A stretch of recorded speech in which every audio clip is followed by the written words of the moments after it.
കൃഷ്ണ കൃഷ്ണ ഹരേ ഹരേ ഹരേ രാമ രാമ രാമ ഹരേ ഹരേ ഹരേ കൃഷ്ണ കൃഷ്ണ കൃഷ്ണ ഹരേ ഹരേ ഹരേ രാമ രാമ രാമ ഹരേ ഹരേ ഹരേ കൃഷ്ണ കൃഷ്ണ കൃഷ്ണ കൃഷ്ണ ഹരേ ഹരേ ഹരേ രാമ രാമ രാമ ഹരേ ഹരേ ഹരേ കൃഷ്ണ കൃഷ്ണ കൃഷ്ണ കൃഷ്ണ ഹരേ ഹരേ ഹരേ രാമ രാമ രാമ ഹരേ ഹരേ ഹരേ കൃഷ്ണ കൃഷ്ണ കൃഷ്ണ കൃഷ്ണ ഹരേ ഹരേ ഹരേ രാമ രാമ രാമ ഹരേ ഹരേ ഹരേ കൃഷ്ണ കൃഷ്ണ കൃഷ്ണ കൃഷ്ണ ഹരേ ഹരേ ഹരേ രാമ രാമ രാമ ഹരേ ഹരേ ഹരേ കൃഷ്ണ. ഹരേ കൃഷ്ണ ഹരേ കൃഷ്ണ. പ്രണാമം. പ്രണാമം. ഹരേ കൃഷ്ണ. എല്ലാവർക്കും പ്രണാമം.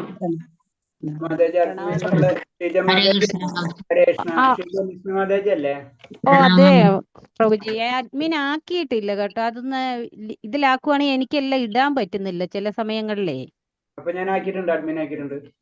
ഓക്കെ ശരി. മൈൻഡിൽ നിന്ന് വിട്ടുപോകുമ്പോഴേ ക്ലാസ് തുടങ്ങണ മുന്നേ ഒന്ന് പറഞ്ഞാൽ മതി. ഇല്ലെങ്കിൽ അപ്പൊ തന്നെ ഞാൻ അഡ്മിൻ ആക്കിക്കൊണ്ട്. ഹരേ കൃഷ്ണ. ഓ ആയിക്കോട്ടെ. അപ്പൊ എന്തെങ്കിലും മ്യൂട്ട് അൺമ്യൂട്ട് ഒക്കെ വരുമ്പോൾ ഒന്ന് ശ്രദ്ധിച്ചാൽ മതി. ഹരേ കൃഷ്ണ. പിന്നെ ജൂലി മാതാജി വന്നു ഇല്ലേ? ഉണ്ടായിരുന്നു, ഒന്ന് കേറിയിട്ടുണ്ടായിരുന്നു. ചിലപ്പോഴേ ഉണ്ടാവുള്ളൂ എന്ന് പറഞ്ഞായിരുന്നു എന്നോട്. കുഴപ്പമില്ല. ഇപ്പൊ മാതാജി നോക്കണുണ്ട്. മതി. അപ്പൊ മെയിൻ ആയിട്ട് ശ്രദ്ധിക്കേണ്ട ഇത്രയുള്ളൂ. നമ്മൾ മ്യൂട്ട് അറിയാണ്ട് ചിലർ അൺമ്യൂട്ട് ചെയ്തിട്ട് പിന്നെ സംസാരങ്ങൾ തുടങ്ങും. അപ്പൊ അതൊക്കെ ഒന്ന് ശ്രദ്ധിച്ചാൽ മതി. മെയിൻ ആയിട്ട് ക്ലാസ് അപ്പൊ ഞാൻ പെട്ടെന്ന് ഇങ്ങനെ ശ്രദ്ധിച്ചില്ലെങ്കിൽ വരും. അപ്പൊ അങ്ങനെ ചിലർ അറിയാണ്ടൊക്കെ അൺമ്യൂട്ടായി പോകും, പിന്നെ സംസാരം തുടങ്ങും. അപ്പൊ ഒന്ന് ശ്രദ്ധിച്ചാൽ മതി. ഓ, സിബി മാതാജിക്ക് ഇന്ന് കേറാൻ പറ്റൂല എന്ന് പറഞ്ഞിരുന്നേ. അത് കുഴപ്പമില്ല മാതാജി, കുഴപ്പമില്ല. ഹരേ കൃഷ്ണ. എല്ലാവരും ഓക്കെ. നമുക്കപ്പോൾ പ്രാർത്ഥനയിലേക്ക് കിടക്കാം. ഓം നമോ ഭഗവതേ വാസുദേവായ. ഓം നമോ ഭഗവതേ വാസുദേവായ. ഓം നമോ ഭഗവതേ വാസുദേവായ. ഓം നമോ ഭഗവതേ വാസുദേവായ.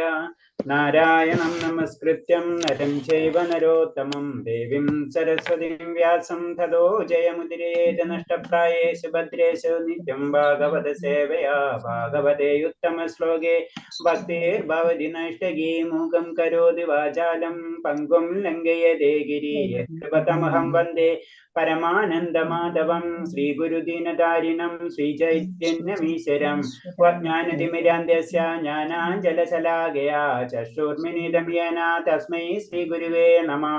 ശ്രീചൈതന്യം മനോഭീഷ്ടം സ്ഥാപിതം യേന ഭൂതലേ സ്വയം രൂപകഥാ മഹ്യം തദാദിസഭാന്തികം വന്ദേഹം ശ്രീഗുരു ശ്രീയുതപദകമലം ശ്രീഗുരും വൈഷ്ണവാംസ ശ്രീരൂപം സാഗരജാതം സഹന രഘുനാഥാനിതം തം സജീവം സാദൈവം സാവധൂതം ഹരിജന സഹിതം കൃഷ്ണ ചൈതന്യ ദേവം ശ്രീരാധാ കൃഷ്ണ പാദാൻ സഹന ലളിത ശ്രീ വിശാഖാനിം താംസ.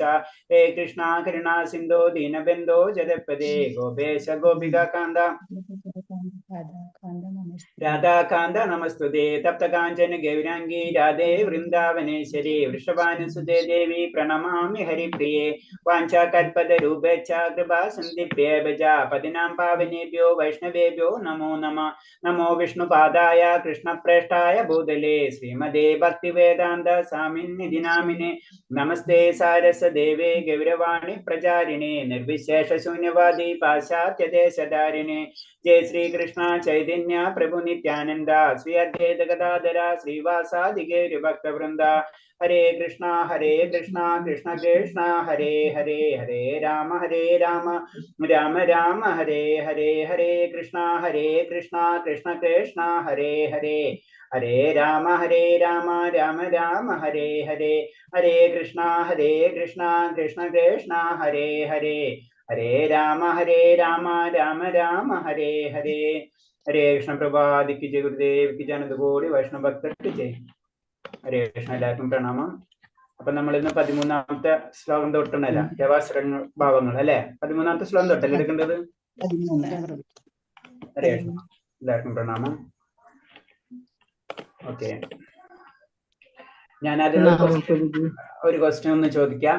ഭഗവാന് എത്ര ഭാര്യമാരുണ്ടെന്ന് നമ്മളറിവില് നമ്മളറിവ് രുക്മിണി ദേവി അല്ല, ടോട്ടൽ നമ്പർ പറഞ്ഞാൽ മതി. 16,008 പറയുന്നു. പലർക്കും പല അറിവുണ്ടാവും. അതാണ് ഞാൻ ചോദിച്ചു. ഒരെണ്ണം എത്രയോ ഒരാൾ ഒരു സംഖ്യ ഒരാൾ പറയും. 16,008 ഭാര്യമാരെന്ന്. 16,008 കേട്ടാ. 16 നോട്ട് ചെയ്തു. 16,008.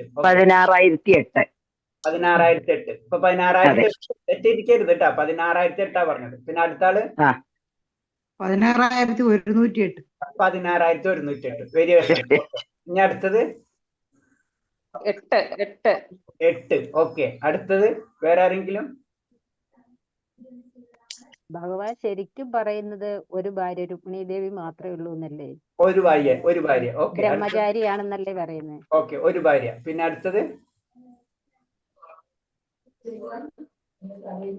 വേറെ ആരെങ്കിലും എത്ര കണക്ക് വല്ലതുണ്ടോ? 8 ഭാര്യമാരും 16,000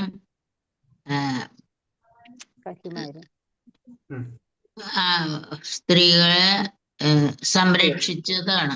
ഭാര്യമാരെല്ലാവരും ഗോപികമാര്. ഓക്കെ. അപ്പൊ ഇന്ന് നോക്കിയാ നമ്മൾ ഇത്രയും നമുക്ക് ഇതായിട്ട് നമുക്ക് ഇപ്പോഴും പല സംശയങ്ങളാണ് ഭഗവാനെ പറ്റി അല്ലെ. അതൊന്നും അറിയാൻ വേണ്ടിയാണ് ഞാൻ ഭഗവാനെ പറ്റി, ഭഗവാന്റെ ലീലകളെ പറ്റി ഇപ്പോഴും അതന്നെ ഭഗവാൻ. മനസ്സിലായ? ഭഗവാനെ പറ്റി ആർക്കും ഒന്നും അറിയില്ല. മനസ്സിലായില്ലേ? അതന്നെ ഭഗവാന്റെ പ്രത്യേകത. അതന്നെ ഭഗവാൻ എന്താണ് നമുക്ക് തന്നെ ഇപ്പൊ സംശയങ്ങളാണ്. ഭഗവാൻ 16 അത് പറഞ്ഞ ശരിയാവണേ? അതങ്ങനെ ശരിയാവണം? 16,008 ഇത് പറഞ്ഞാലും ശരിയാവും. മനസ്സിലായ? അപ്പൊ ആ അവസ്ഥയാണ് നമ്മുടെ അവസ്ഥ. അതിന് ഭഗവാനെ അറിയാൻ പറ്റില്ല. ഭഗവാൻ പലപ്രാവശ്യം അജിന്റാണ് എന്നൊക്കെ പറയണതിന്റെ കാര്യം. അപ്പൊ അതില് പല കാര്യങ്ങളുണ്ട്. നമുക്കിപ്പോ കാര്യങ്ങൾ മനസ്സിലാവും. ഭഗവാന്റെ ശക്തിയാണ്. ഭഗവാൻ എന്ന് പറഞ്ഞ ഭഗവാനിൽ നിന്നാണ് എല്ലാതും വന്നിട്ടുള്ളത് അല്ലേ? അല്ലേ? അത് നമ്മൾ പഠിക്കുന്നില്ല. ഓക്കെ, ഹരേ കൃഷ്ണ. ഒന്ന് മ്യൂട്ട് ചെയ്തോളൂ. അപ്പൊ നമ്മളെ ഭാഗവതം അനുസരിച്ച് 16,108 എന്നാണ് കണക്ക് കേട്ടോ. അത് ഞാൻ ഫിഗർ എന്ന് പറയാം. പിന്നെ അതിന്റെ ഡീറ്റെയിൽ ആയിട്ടുള്ള കാര്യങ്ങൾ നിങ്ങൾ ഭാഗവതം ശ്രമിക്കുക. നമ്മളിപ്പോ തന്നെ പറയും, ഇപ്പൊ ശ്ലോകത്തിൽ നമ്മള് മന്ത്രം ചൊല്ലുമ്പോൾ എന്തുകൊണ്ട് നമ്മൾ പറയാറ്? നഷ്ടപ്രായസ് ഭദ്രസ് നിത്യം ഭാഗവത സേവയാ. എപ്പോഴും നമ്മൾ പ്രാർത്ഥിക്കുന്നത് അത് തന്നെയാണ്. അപ്പൊ അതില് 16,108 പത്നിമാരുണ്ട്. അതിന്റെ കാര്യങ്ങളൊക്കെ പറഞ്ഞു തരുന്നുണ്ട്. അതില് ഞാൻ ജസ്റ്റ് ഒരു ഹിന്റ് തരാം. ഇതൊക്കെ നിങ്ങൾക്ക് തരുന്നത് ഭാഗവതത്തിലേക്ക് നിങ്ങൾ അടുപ്പിക്കാൻ വേണ്ടി മാത്രമാണ്. അതായത് ഇത് നമുക്കുണ്ടായ സംശയം തന്നെ ആർക്കുണ്ടാവും? നാരദ മഹർഷിക്ക് വരുന്നുണ്ട്. അതിന്റെ നാരദ മഹർഷി ഭഗവാന്റെ കൊട്ടാരത്തിൽ പോയിട്ട് നോക്കുന്നുണ്ട്. ഭാഗവതത്തിൽ വിസ്തരിച്ചത് പറയുന്നുണ്ട്. അവിടെ ചെന്ന് നോക്കുമ്പോൾ ഭഗവാൻ ഓരോ വീട്ടിലും, അതായത് ഈ വീട്ടിൽ ചെന്ന് നോക്കുമ്പോൾ അവിടെ ഭഗവാൻ ഉണ്ട്, അടുത്ത വീട്ടിൽ ചെന്ന് നോക്കുമ്പോഴും അവിടെ ഭഗവാൻ ഉണ്ട്. ഒരു വീട്ടിൽ ഭഗവാൻ ചിലപ്പോൾ എന്താണ് പൂക്കൾ പറക്കുകയായിരിക്കും, അല്ലെങ്കിൽ വേറെ എന്തെങ്കിലും കാര്യങ്ങൾ ചെയ്യായിരിക്കും. ആ വീട്ടിലത്തെ അടുത്ത വീട്ടിൽ ചെയ്യുമ്പോൾ വേറെ എന്തെങ്കിലും കാര്യം. ഭഗവാൻ എല്ലായിടത്തും ഉണ്ട്. മനസ്സിലായില്ലേ? അതാണ് ഭഗവാൻ. അപ്പൊ അതിന്റെ പിന്നെ കുറെ കാര്യങ്ങൾ അതിൽ പറയാനുണ്ട്. അപ്പൊ ഇത്രയും ഷോർട്ടായിട്ട് പറഞ്ഞെന്ന് മാത്രമേ ഉള്ളൂ. അപ്പൊ 16,108 ഭാര്യമാര് എന്ന് പറഞ്ഞാലും എന്താണ്? ഭഗവാൻ എല്ലായിടത്തും ഉണ്ട്. അങ്ങനെയാണ്. അപ്പൊ നമ്മൾ എങ്ങനെയാണ് ഗ്രഹിക്കുന്നത് അതേപോലെയാണ്. പിന്നെ അത് പിന്നെ ഭാഗവത്തിൽ വേറെ കഥകൾ അതിൽ പറഞ്ഞു തരുന്ന നരകാസുരന്റെ കഥകളൊക്കെ. അപ്പൊ ഞാൻ ഇത്രയും ഒരു ടിപ്പ് മാത്രം നിങ്ങൾക്ക് തന്നുള്ളൂ. ഇനി ഡീറ്റെയിൽ ആയിട്ട് നിങ്ങൾക്ക് ഭാഗവതത്തിൽ വരുന്നുണ്ട് അത്. അപ്പൊ നിങ്ങൾ വായിക്കുമ്പോൾ അത് പഠിക്കുമ്പോൾ നിങ്ങൾക്ക് മനസ്സിലാവും. ഹരേ കൃഷ്ണ. അപ്പൊ 16,108 കേട്ടോ. അതില് 8 നമ്മളെ ധാരകയിലുള്ള ഒരു നമ്മൾ പറയില്ല സത്യഭാമ തൊട്ട് പിന്നെ ആരെങ്കിലും അറിയാം പേരുകൾ മുഴുവനും അറിയുന്നവരുണ്ടെങ്കിൽ? സത്യഭാമ, രുക്മിണി, മിത്രവിന്ദ, ജാംബവതി, മിത്രവിന്ദ, പിന്നെ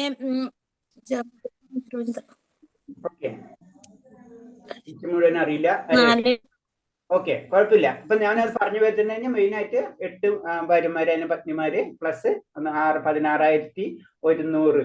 അത് ശരിക്കും പറയുന്നത് ഗോപികമാരായിട്ടാണ്. അതായത് നമ്മൾ അഷ്ടസഖികൾ പറയുന്നതാണ് ഭഗവാൻ താഴത്തേക്ക് ഇറങ്ങുന്ന സമയത്ത് എവിടെ നിന്ന് ഗോലോക വൃന്ദാവനത്തിൽ നിന്ന് താഴത്തേക്ക് ഇറങ്ങുമ്പോൾ നമ്മളിപ്പോ പഠിക്കുന്നതുണ്ട് ഭഗവാന്റെ രാധാറാണി അഷ്ടസഖികൾ എന്ന് പറയുമ്പോൾ അഷ്ടസഖികളായിട്ടാണ് ഇതിൽ വരുന്നത്. അവരാണ് ശരിക്കും ഭൂമിയിൽ അവതരിക്കും ഭഗവാന്റെ പത്നിമാരായിട്ടൊക്കെ വരുന്നത്. അപ്പൊ അത് നമുക്ക് ജസ്റ്റ് ഒന്ന് പറഞ്ഞു തന്നെന്ന് മാത്രമേ ഉള്ളൂ. 16,108 അതിന്റെ കഥകൾ കുറെ ഉണ്ട്. പിന്നെ അതിലേക്ക് പോയി കഴിഞ്ഞാൽ പിന്നെ നമ്മളെ സബ്ജക്റ്റ് മാറും. ഹരേ കൃഷ്ണ.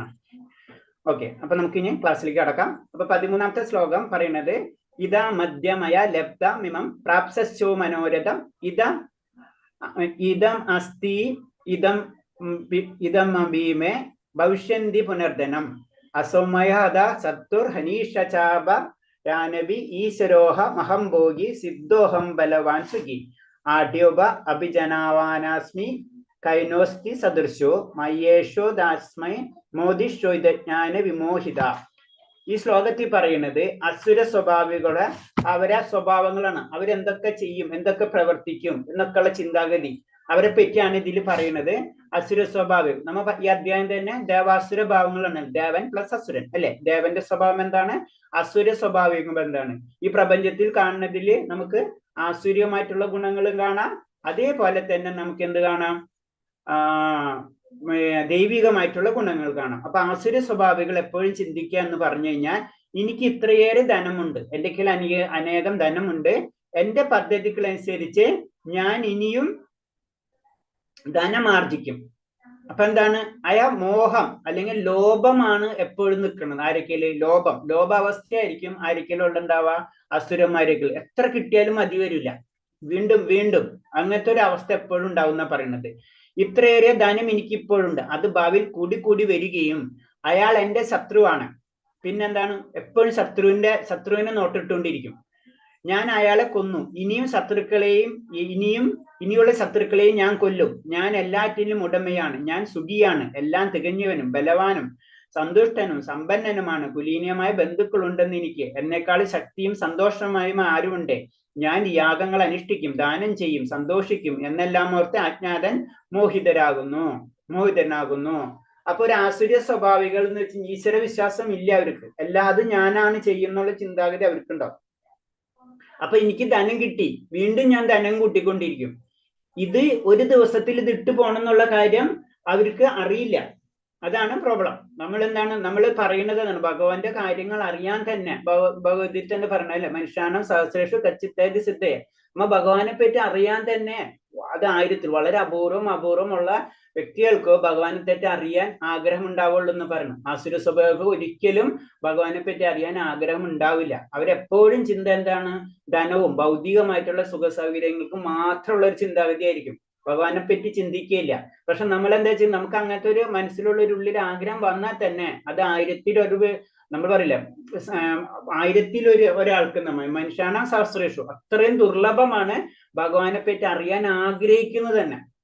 അറിയണത് വരെ പിന്നെയും അതിൽ കുറെ കടമ്പകൾ കടന്നിട്ടാണ് നമ്മൾ ഭഗവാനെ അറിയണത് തന്നെ. പല പല തലങ്ങളിലേക്ക് കടന്നു പോയാലേ നമുക്ക് പരിപൂർണമായിട്ട് ഭഗവാനെ അറിയാൻ പറ്റും. അത് ഭഗവാനെ പറ്റി ചിന്തിച്ചാൽ തന്നെ നമുക്ക് മനസ്സിലാക്കാൻ പറ്റും അല്ലെ.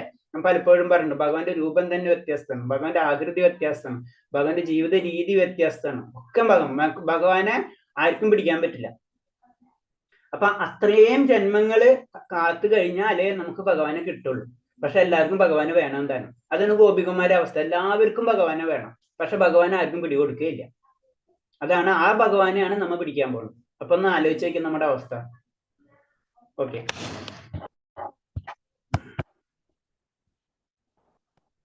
അടുത്ത ശ്ലോകം. അപ്പൊ ഞാൻ പറഞ്ഞ നമുക്ക് ഭഗവാനെ കിട്ടണമെങ്കിൽ ഭഗവാൻ അതിനുള്ള ചെറിയൊരു കാര്യം കൂടെ നമുക്ക് പറഞ്ഞു തന്നിട്ടുണ്ട് അല്ലെ. സ്വല്പം അഭ്യസ്യത്രായതോ മഹത്വായ അതും നമ്മളെ പഠിപ്പിച്ചിട്ടുണ്ട്. കുറച്ച് എന്തെങ്കിലും ചെയ്യാൻ പറ്റുന്ന കാര്യങ്ങള് നമ്മൾ ചെയ്തുകൊണ്ടിരിക്കണം എന്നും കൂടെ നമ്മളെ പഠിപ്പിക്കുന്നുണ്ട്. അപ്പൊ ഇങ്ങനത്തെ കുറച്ച് 3-4 ശ്ലോകങ്ങൾ വളരെ ടച്ചിങ് ആണ് നമുക്ക് ശ്രദ്ധിച്ചു കഴിഞ്ഞാല്. കാരണം ഭഗവാൻ അതിന്റെ ഒരു മോട്ടിവേഷൻ എന്നുള്ള രീതിയിൽ പറഞ്ഞു, അയ്യോ ഭയങ്കര ബുദ്ധിമുട്ടാണല്ലോ, ഞാൻ ഇല്ല, നമുക്കൊണ്ട് ചെയ്യാൻ പറ്റുന്ന ചെറിയൊരു കാര്യമാണെങ്കിലും അല്ലെ, പത്രം പുഷ്പം ഫലം തോയം യോമി ഭക്തി പ്രയച്ച്, നമുക്കൊണ്ട് ചെറിയ കാര്യമാണെങ്കിലും ഭഗവാന് വേണ്ടി നമുക്ക് അർപ്പിക്കാൻ ചെയ്യാൻ പറ്റും. അത് നമ്മൾ ചെയ്യണം. അത് തന്നെയാണ് എപ്പോഴും പറഞ്ഞുകൊണ്ടിരിക്കുന്നത്. അടുത്ത ശ്ലോകം. അനേക ചിത്ത വിഭ്രാന്ത മോഹജാല സമാവൃത പ്രസക്ത കാമഭോഗേഷോ പദതി നരകസുജോ ഇങ്ങനെ പലവിധം ആകാംക്ഷകളിൽ പെട്ട് വലഞ്ഞും വ്യാമോഹത്തിന്റെ വലയിൽ കുടുങ്ങിയും ഇന്ദ്രിയ സുഖങ്ങൾ അത്യാസക്തരായി അതിൽ അവർ നരകത്തിലേക്ക് വീഴുന്നു. അപ്പൊ എന്താണ് സംഭവിക്കാൻ പോകുന്നത്? എന്താണ്? ഇവര് ഈ ഭൗതിക ലോകത്തിന്റെ പിറകെ പോകുമ്പോൾ എന്താണ്, നമുക്ക് എന്താണ് പല സംഭവങ്ങൾ വന്നുകൊണ്ടിരിക്കും അല്ലെ. അങ്ങനെ ലാസ്റ്റ് എന്താണ് സംഭവിക്കുക? അവർ ഇതിന്റെ കുഴിയിൽ തന്നെ വീഴാണ്. ചുരുക്കി പറഞ്ഞാൽ എത്ര ആസക്തി കൂടുന്നുവോ, എത്ര ലോഭം കൂടുന്നുവോ അതിനനുസരിച്ച് നമ്മളെ കുരുക്കുകൾ മുറുകിക്കൊണ്ടിരിക്കും. അതാണ് നമ്മൾ സിമ്പിൾ ആയിട്ട് കഴിഞ്ഞ അധ്യായത്തിൽ പറഞ്ഞല്ലേ, നമ്മളെ എന്താണ് വേരുകൾ എന്ന് പറയുന്നത്, ആ വേരിന് ബലം കൊടുക്കുന്നത് നമ്മളെ എന്താണ് കർമ്മങ്ങളാണ്. എത്ര കർമ്മങ്ങൾ ബലകാംക്ഷയോടുള്ള ചെയ്യുന്ന കാര്യങ്ങൾ ഉണ്ടെങ്കിൽ അതിനനുസരിച്ച് നമ്മൾ ഭൗതികമായ ബന്ധനങ്ങളിൽ കൂടിക്കൂടി വരും. നമ്മള് ഒരു കാര്യം വളരെ ക്ലിയർ ആയിട്ട് പ്രഭാസ്വാമി പറഞ്ഞു തരുന്നതാണ്. ഈ നേട്ടങ്ങൾ നമുക്ക് നമ്മളെ നേട്ടങ്ങളെ പറ്റി പറഞ്ഞാണ്. നമ്മൾ ഈ നേട്ടം നമ്മുടെ ജീവിതത്തില് വളരെ ഉന്നതി ഉണ്ടായിട്ടുണ്ടാവും, താഴ്ച പലതും ഉണ്ടായിട്ടുണ്ടാവും. ഈ നേട്ടങ്ങൾക്ക് കാരണം തന്റെ മുൻജന്മ സുഹൃതമാണെന്ന് അറിഞ്ഞുകൂടാ. നമുക്ക് കിട്ടുന്ന കുലം, ധനം, സൗന്ദര്യം, വിദ്യാഭ്യാസം ഇതെല്ലാതും നമ്മുടെ മുൻജന്മ സുഹൃതമാണെന്ന് അറിയില്ല. തനിക്ക് അങ്ങനെ സമ്പാദിച്ചു കൂട്ടാൻ അവസരം കിട്ടിയെന്നല്ലാതെ അതിന് പിന്നിലുള്ള കാരണത്തെ പറ്റി ചിന്തിക്കുന്നില്ല. നമുക്ക് എന്തുകൊണ്ട് ആ ധനം സമ്പാദിക്കാനുള്ള അവസരം കിട്ടി എന്ന് ചിന്തിക്കുന്നില്ല. എല്ലാവർക്കും വളരെ സിമ്പിൾ ആയിട്ട് പറയണം. ഈ വളരെ നമുക്കറിയാം, വളരെ കഷ്ടപ്പെടുന്നവർക്ക് കയ്യിൽ പൈസ ഉണ്ടാവില്ല അല്ലെ. ഒട്ടും കഷ്ടപ്പെടുന്നവരില്ലാത്തവർക്ക് വളരെ, നമ്മൾ ജനറൽ ആയിട്ട് നോക്കിയോ, നമുക്ക് എന്താണ് അംബാനിയുടെ മകൻ ആളെന്താ ചെയ്തിട്ടുള്ളത്? പൈസയുടെ മുകളിൽ ഉറക്കം അല്ലെ, നമ്മൾ ജനറൽ ആയിട്ട് പറഞ്ഞു. അപ്പൊ ഇതൊരിക്കലും മനസ്സിലാവുന്നില്ല എന്നാ പറയുന്നത്. നമുക്ക് എന്തുകൊണ്ടാണ് നമുക്കൊരു ലിമിറ്റേഷൻ വരുന്നത്? നമ്മൾ എത്ര വർക്ക് ചെയ്താലും ധനം നമുക്ക് പരിപൂർണമായിട്ട് കിട്ടില്ല. പക്ഷെ ചില വ്യക്തികൾക്ക് അത് കിട്ടാം. അതൊക്കെ ഇതിന്റെ പിറകിൽ പല കാരണങ്ങളുണ്ട്. മുൻജന്മ സുഹൃതമാണ്. തനിക്ക് അങ്ങനെ ധനം സമ്പാദിച്ചു കൂട്ടാൻ അവസരം കിട്ടിയെന്ന് ഇവർക്കറിയില്ല. പിന്നെ ഇത് താൻ ചിന്തിക്കണം എന്താണ്, കുന്നുകൂടി ഈ ധനമെല്ലാം തന്റെ പ്രയത്നം കൊണ്ടാണെന്നാണ് അയാളുടെ വിശ്വാസം. അസുര സ്വഭാവിക സ്വന്തം പ്രയത്ന ശേഷിയല്ലാതെ കർമ്മനീയത്തിൽ വിശ്വസിക്കുന്നില്ല. അവരൊരിക്കലും കർമ്മത്തിന്റെ നിയമങ്ങൾ, നമ്മൾ ചെയ്ത കർമ്മത്തിന്റെ ബലമാണ് ഈ ജന്മത്തിൽ കിട്ടിയിട്ടുള്ള ജന്മം എന്ന് ഒരിക്കലും അവർ വിശ്വസിക്കുന്നില്ല. കർമ്മ നിയമപ്രകാരം ക്ലിയർ ആയിട്ട് കർമ്മത്തിന്റെ നിയമങ്ങളുണ്ട്. ആ നിയമപ്രകാരം പറയുന്നത് 4 കാര്യങ്ങളാണ് ഏറ്റവും ഇമ്പോർട്ടൻസ് ആയിട്ട് പറയുന്നത്. നമ്മൾ ഏത് കുലത്തിൽ ജനിക്കുന്നുവോ, അതായത് നമ്മളെ അച്ഛനും അമ്മയും ആരാവണമെന്ന് അത് നിശ്ചയിച്ചിട്ടുള്ളതാണ്. 1. 2 നമ്മളെ കർമ്മ നിയമപ്രകാരം. 2 നമ്മുടെ സൗന്ദര്യം. 3 നമ്മുടെ സമ്പത്ത്. 4 നമ്മുടെ വിദ്യാഭ്യാസം. ഈ കാര്യങ്ങൾ എന്നിവയിൽ ജന്മത്തിൽ ചെയ്ത സൽക്കർമ്മങ്ങളുടെ ഫലമായിട്ടാണ്. ഈ 4 കാര്യങ്ങളും നമ്മൾ മുൻജന്മ കർമ്മങ്ങളുടെ ഫലമായിട്ടാണ് നമുക്ക് ലഭിക്കുന്നത്. ഇവയൊക്കെ ആകസ്മികമായി വന്നു ചേരുന്നതല്ല, തന്റെ കഴിവുകൊണ്ട് നേടാവുന്നതാണെന്ന് അസുര സ്വഭാവികൾ കരുതുന്നു. ഇത് ആകസ്മികമായിട്ട് ഇങ്ങനെ വരില്ല. നമ്മളെ സയൻസ് പറയണ ആകസ്മികമായിട്ടല്ല, ഇത് കർമ്മ നിയമമുണ്ട്. ആ നിയമത്തിനനുസരിച്ചാണ് ഇത് സംഭവിക്കുന്നത്. അതിന് കാരണം എന്ന് പറഞ്ഞത് നമുക്കറിയാം അല്ലെ. ജനങ്ങളുടെ സൗന്ദര്യത്തിനും വിദ്യാഭ്യാസത്തിലും മറ്റും കാണുന്ന വൈവിധ്യത്തിന്റെ പിന്നിൽ ഏതെങ്കിലും ഒരു നിശ്ചയ നിയമം ഉണ്ടെന്ന് അവർക്ക് ബോധ്യമില്ല. നമുക്കറിയാം എല്ലാവർക്കും ഒരേ രീതിയിലുള്ള സൗന്ദര്യമല്ല, എല്ലാവർക്കും ഇഷ്ടമാണ് സൗന്ദര്യം അല്ലെ. സൗന്ദര്യം ഇഷ്ടപ്പെടാത്ത, ഞാൻ ഏറ്റവും സുന്ദരനാവണം അല്ലെങ്കിൽ സുന്ദരി ആവണം എന്നാണ് നമ്മളെല്ലാവരും ചിന്ത അല്ലെ. ഏറ്റവും കൂടുതൽ പൈസ ധനം നമുക്ക് ആവശ്യമാണെന്ന് നമ്മൾ ചിന്തിക്കും. ഏറ്റവും കൂടുതൽ വിദ്യാഭ്യാസം എനിക്ക് വേണമെന്ന് ഞാൻ ചിന്തിക്കും അല്ലെ. അങ്ങനെ ചിന്തിക്കാത്ത ഒരാളുമില്ല, അതിനുവേണ്ടി വർക്ക് ചെയ്യാത്ത ഒരാളുമില്ല. ആ കുലം നല്ല, ഇപ്പൊ നമ്മൾ വിചാരിക്കും നമുക്ക് അംബാനിയുടെ മകനായിട്ട് ജനിച്ചാൽ മതി, അല്ലെങ്കിൽ അക്ഷയകന്നര് ആരെങ്കിലും ആയിക്കോട്ടെ. അപ്പൊ അങ്ങനെയൊക്കെ ചിന്തിക്കും നമ്മൾ ജനറൽ ആയിട്ട് പറയുമ്പോ. അപ്പൊ നമ്മള് ഒരിക്കലും നമുക്ക് മനസ്സിലാവുന്നില്ല ഇത് കർമ്മ നിയമത്തിന്റെ പ്രകാരമാണ് നമുക്കിത് ലഭിക്കുന്നത് എന്ന് പറയുന്നത്.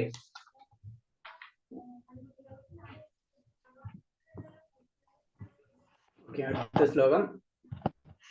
ആത്മസംഭവിതാസ്തംഭ ധനമാനമദാനിതോ യജന്തേ നാമയജ്ഞസ്താം ദമ്പേന വിധിപൂർവകം. നിഷേധികളും സ്വയസംതൃപ്തരുമായി സമ്പത്ത്, ദുരഭിമാനം ഇവയിൽ വ്യാമോഹിതരെ അഹങ്കാരത്തോടെ അവർ ചിലപ്പോൾ വൈദിക വിധികൾ അനുസരിക്കാതെ തന്നെ പേരിന് ചില യജ്ഞങ്ങൾ അനുഷ്ഠിക്കാറുണ്ട്. പിന്നെ ഇതേപോലെ തന്നെ വീണ്ടും അസുര സ്വഭാവികളുടെ സ്വഭാവം പറയാണ്. ഇവരെന്താണ്, ചില കാര്യങ്ങൾ ചെയ്യും. അത് ചെയ്യണ എന്തിനാണ്? അത് സമ്പത്തിന് വേണ്ടി മാത്രമായിരിക്കും, അല്ലാണ്ട് വേറൊരു കാര്യം ഇവർക്ക് ലക്ഷ്യം ഉണ്ടാവില്ല. അവരെ ഭൗതിക സൗകര്യങ്ങൾ കൂട്ടുന്നതിന് വേണ്ടിയിട്ട് പ്രയത്നിക്കുക മാത്രമായിരിക്കും ഇവരുടെ പ്രത്യേകത എന്ന് പറയുന്നത്.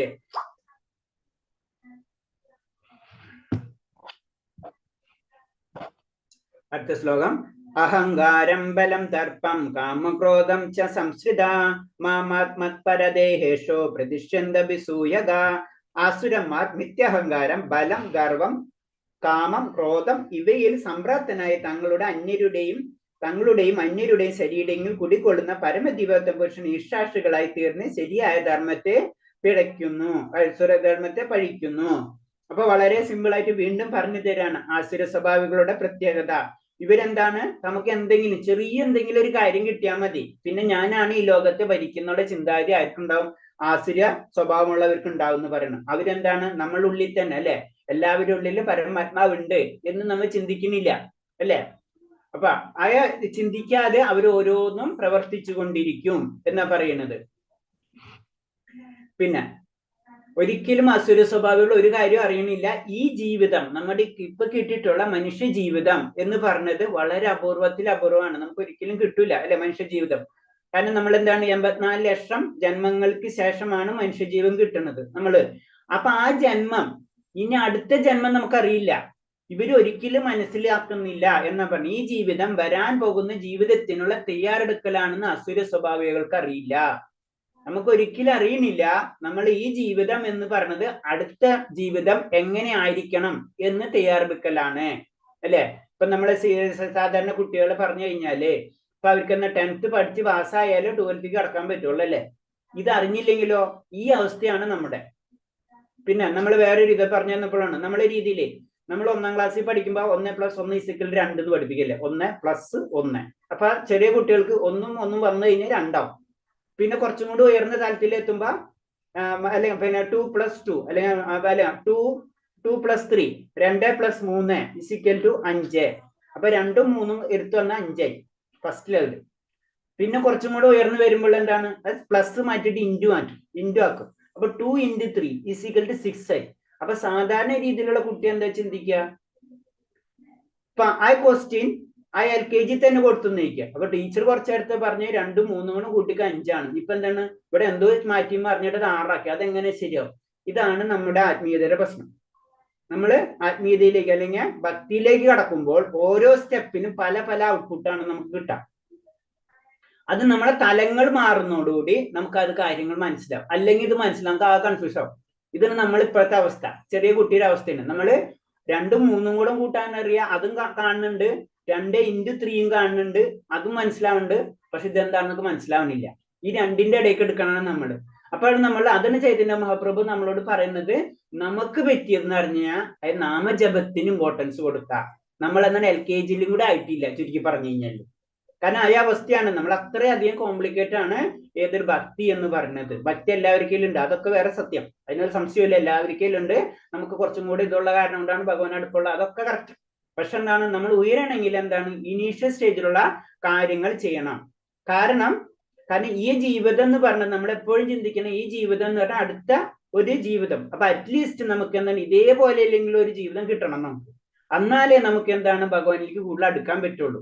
അപ്പൊ എന്താണ്, ഇപ്പോഴേ തന്നെയുള്ള അങ്ങനത്തെ കാര്യങ്ങൾ നമ്മൾ അതാണ് സ്വല്പം അഭ്യസ്തരായതോ മഹത്വ. അത് വളരെ സിമ്പിൾ കൺസെപ്റ്റ് ആണ്, കൂടുതലൊന്നുമില്ല, കുറച്ചെങ്കിലും നമ്മൾ ചെയ്യണം. അടുത്ത ശ്ലോകം. തന്നാഹം ദിശ്യതോ ക്രൂരൻ സംസാരേഷു നരാധമൻ ക്ഷിപ്രാമജസ്ര സുബാനാം ആസുരയേഷവയോനിഷു. ഈർഷാക്ഷുകളും ദുർബുദ്ധികളുമായ ഈ മനുഷ്യ അധമന്മാരെ ഭൗതിക ജീവിതത്തിലെ സാഗരത്തിലെ അസുരയോനികളിൽ തന്നെ ഞാൻ വീണ്ടും ജനിപ്പിക്കുന്നു. അപ്പൊ എന്താണ്, ഈ വ്യക്തികൾക്ക് അസുര സ്വഭാവമുള്ള വ്യക്തികൾക്ക് അവർക്കൊരിക്കലും മുന്നിലേക്ക് വരാനുള്ള സാധ്യത വളരെയധികം കുറവാണ്. കാരണം എന്ന് പറഞ്ഞു കഴിഞ്ഞാൽ ഭഗവാൻ തന്നെ പറയുന്നു, അവരെ വീണ്ടും അസുരയോനികളിൽ ഞാൻ വീണ്ടും ജനിപ്പിക്കുന്നു. അവര് വീണ്ടും ഈ ഭൗതിക ലോകത്തിന്റെ അല്ലെങ്കിൽ നരാധമന്മാരുടെ അസുരയോനികളിൽ തന്നെ അവര് ഇങ്ങനെ കറങ്ങിക്കൊണ്ടിരിക്കുന്ന പറയുന്നത്. കാരണം നമുക്ക് ഈ ജീവിതം കിട്ടി അല്ലേ? നമുക്ക് നമ്മുടെ ജീവിതം കിട്ടി. നമ്മുടെ ജീവിതത്തെ നമുക്ക് നമ്മൾ ഇഷ്ടത്തിന് തന്നിഷ്ടം പോലെ പ്രവർത്തിക്കാം. നമ്മുടെ ജീവിതം കിട്ടി, നമുക്ക് ആർക്കും ചോദിക്കാനില്ല, നമ്മുടെ അടുത്ത് ആരും വന്ന് ചോദിക്കാനില്ല, നമ്മുടെ ഇഷ്ടത്തിന് പ്രവർത്തിക്കാം. നമ്മുടെ ഇഷ്ടത്തിന് ഇപ്പൊ പ്രവർത്തിക്കാൻ പല കാര്യങ്ങൾ എന്താണ്, നമ്മുടെ നിയമങ്ങളാണ് അല്ലെ, ഭൗതിക നിയമങ്ങളുണ്ട്. അത് കാരണം കൊണ്ടാണ് നമുക്ക് നടു റോട്ടിൽ കാർ കൊണ്ട് ഇടാൻ പറ്റില്ല, കാരണം പോലീസ് പിടിക്കും. അത് കാരണം കൊണ്ടാണ് നമ്മൾ പ്രവർത്തിക്കാത്തത്. നമുക്ക് ഇഷ്ടമാണ് നടു റോട്ടിൽ കാർ കൊണ്ടിടാൻ. പക്ഷെ അതേപോലെ തന്നെ നമ്മുടെ ജീവിതത്തിൽ നമുക്ക് എങ്ങനെ വേണമെങ്കിലും പ്രവർത്തിക്കാം. എന്നാൽ തന്റെ അടുത്ത ജന്മം എന്ന് തീരുമാനിക്കേണ്ടത് അയാളല്ല. അതാണ് ചോദ്യം. കാരണം അടുത്ത ജന്മം തീരുമാനിക്കേണ്ടത് അയാളല്ല. വ്യക്തിഗത ജീവാത്മാവ് മരണത്തിന് ശേഷം ഒരു മാതാവിന്റെ ഗർഭാശയത്തിൽ പ്രവേശിക്കപ്പെടുന്നുവെന്നും അവിടെ വെച്ച് പരമോന്നത ശക്തിയുടെ മേൽനോട്ടത്തിൽ പ്രത്യേകമായി ശരീരം കൈക്കൊള്ളുമെന്നും ശ്രീമദ് ഭാഗവതം 3-ാം സ്കന്ധത്തിൽ പറയുന്നുണ്ട്.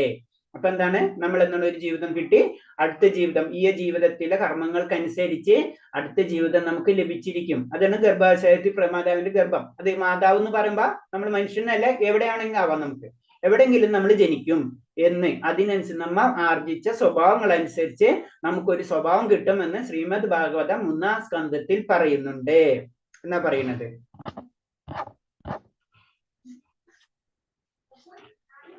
അടുത്ത ശ്ലോകം. ആസുരം യോനി 18 പറഞ്ഞില്ല തോന്നുന്നു. 18 പറഞ്ഞില്ലേ? ഇല്ല, ഇവര് കേട്ടോ എല്ലാവരും? പറഞ്ഞില്ലല്ലേ? ഇല്ല പ്രഭുജി. ഓ സോറി ഹരേ കൃഷ്ണ. അപ്പൊ തന്നെ പറയണട്ടാ, അപ്പൊ നമ്മൾ വിട്ടുപോയില്ല. അല്ല, ഞാൻ ഇത്തിരി ഇതായതാണോ എന്ന് ഡൗട്ട് തോന്നി. അല്ല, പറഞ്ഞു. അപ്പൊ നിങ്ങൾ ആരും 18 പറഞ്ഞിട്ട് നിൽക്കുന്നത്. അല്ല, ഇപ്പൊ 19 പറഞ്ഞില്ലേ? 18 പറഞ്ഞിട്ടാണ് 19 പറഞ്ഞത്. ഇല്ല, 17 കഴിഞ്ഞ് നേരിട്ട് 19 പറഞ്ഞു. 18 പറഞ്ഞില്ലേ? ഇല്ല 18 പറഞ്ഞില്ല. 18 കാരണം മിഥ്യാഹങ്കാരം ആ വേർഡൊന്നും വന്നേ ഇല്ല. വന്നില്ല. അപ്പൊ അതിന്റെ അർത്ഥം എന്ന് വെച്ചാൽ എല്ലാവരും പലരും പല ലെവലിലാണ്. പറഞ്ഞു 18 പറഞ്ഞു അഹങ്കാരം പറഞ്ഞു. പറഞ്ഞല്ല, പറഞ്ഞു. ചെയ്യുന്നുണ്ട്. ശ്ലോകം പറഞ്ഞില്ല. ലോകം പറഞ്ഞില്ല. നിത്യാഹങ്കാരം, ബലം, ദർപ്പം അതൊക്കെ പറഞ്ഞു. ഞാൻ ശ്ലോകം പറഞ്ഞില്ല എന്നുണ്ട് ചിലപ്പോ. അത് ശരിയായി, എന്റെ ഓർമ്മയിൽ അഹങ്കാരം, ബലം, ശ്ലോകം പറഞ്ഞു. അപ്പൊ ഞാൻ അണ്ടർലൈൻ ചെയ്യും പറഞ്ഞ ഉടനെ. ഇത് ഞാനും കേട്ടില്ല. നമ്മളെല്ലാരും പല കാരണം വെച്ച് കഴിഞ്ഞാൽ കുറച്ച് കഴിഞ്ഞിട്ടാകുമ്പോ നമുക്ക് പറഞ്ഞതാണോ പറഞ്ഞിട്ടില്ല എന്നടക്കം നമുക്ക് മനസ്സിലാണ്. ഓക്കെ ഹരേഷ്, എന്തായാലും പറഞ്ഞല്ല, ഓക്കെ കുഴപ്പമില്ല. അപ്പൊ നമുക്ക് അടുത്ത ശ്ലോകത്തിലേക്ക് കടക്കാം. 20-ാമത്തെ ശ്ലോകം. ആസിരം യോനി മാവന്ന മൂഢ ജന്മനി ജന്മനി മാമ പ്രാപ്തവ്യ കൗന്ദേയ തതോ യാന്ത്യതമാം ഗതി. ഹേ കുന്തിപുത്ര, ആസുര ജീവഗണങ്ങൾ അനേകം തവണ ജന്മമെടുത്തതിന് ശേഷം ഇത്തരക്കാർ ഒരിക്കലും എന്റെ അടുത്തെത്ത് എത്തുകയില്ല. ക്രമേണ അധികം നീചങ്ങളായ തലത്തിലേക്ക് താഴ്ത്തപ്പെടുന്നു. അതാണ് നമ്മൾ എപ്പോഴും പറയുന്നത്. വളരെ സിമ്പിൾ ആണ്. നമ്മുടെ ജീവിതം എന്ന് പറഞ്ഞ രജോ തമോ ഗുണമായിട്ട് മിശ്രിതാണ് അല്ലെ, അല്ലെങ്കിൽ ആസുര്യ സ്വഭാവമായിട്ട് നമുക്ക് ലിങ്ക്ഡ് ഉണ്ട്. അപ്പൊ എന്താണ് നമ്മൾ ചെയ്യേണ്ടത്? തീർച്ചയായിട്ടും ശാശ്വത എന്താണ് സത്വഗുണത്തിലേക്കെങ്കിലും നമ്മൾ കടക്കാൻ വേണ്ടി നമ്മൾ പരിശ്രമിക്കണം. അല്ലെങ്കിൽ എന്താ സംഭവിക്കുന്നത്? ഭഗവാൻ നമുക്കൊരു വാണിംഗ് തരുന്നത്. ആ വാണിംഗ് എന്താണ്? ക്രമേണ അധികം നീചങ്ങളായ തലത്തിലേക്ക് താഴ്ത്തപ്പെടും.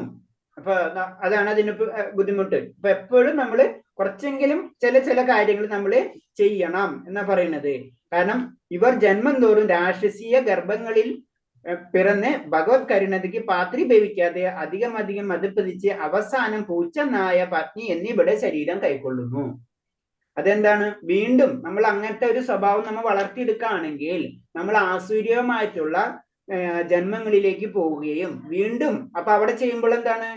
ഇപ്പൊ നമ്മൾ നേരത്തെ പഠിച്ചു നമ്മൾ നല്ല കാര്യങ്ങളും അതായത് സത്വഗുണപരമായിട്ടുള്ള കാര്യങ്ങൾ ചെയ്യുമ്പോൾ നമ്മുടെ ജന്മം തന്നെ അങ്ങനത്തെ കുടുംബങ്ങളിൽ ചെന്ന് ജനിക്കാനുള്ള സാധ്യതയുണ്ട്. അത് പ്രഭുസ്വാമി ഒരു ഉദാഹരണം വെച്ച് തന്നെ പറഞ്ഞു ക്ലിയർ ആയിട്ട് പറഞ്ഞു തന്നിട്ടുണ്ട്.